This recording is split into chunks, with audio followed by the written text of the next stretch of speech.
Hi guys, for today's video, samahan nyo kami ng aking asawa.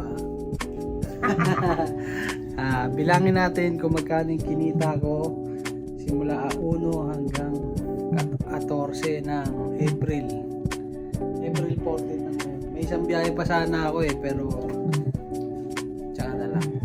Excited namin bilangin yung kinita namin guys.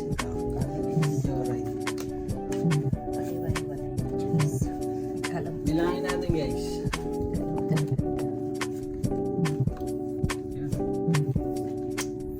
Fast forward na lang natin. Fast forward na lang natin guys.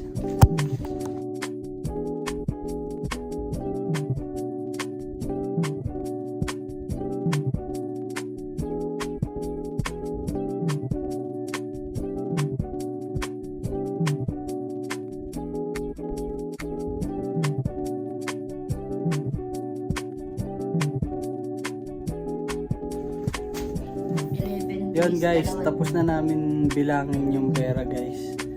Bali, inabot nga pala kabuuan is 15,080 pesos. 15,080 pesos. Yan guys. Bali ano yan, 14 days. Ano? April 14. Nagsimula ako kay Joyride April 1. Tapos bali 3 yata kasi yung isa nag-sideline ako doon nag-deliver ang computer sa Calamba, Laguna. Tapos yung 2 araw nag-day off ako noon. Bali pumapatak lang na 11 days lang akong bumiyahe sa Joyride. Labas pa doon yung free top up na 4K, no? Bali ang mga ginastos ko dyan yung gas tsaka yung ginugol ko na oras. Biyahe. Yan lang guys, salamat. Thank you for watching. Please like and subscribe. Bye ma. Yan ang dami guys Thank you Joyride. Alright, thank you Joyride. Naipon ng ang galing ng asawa ko naipon niya.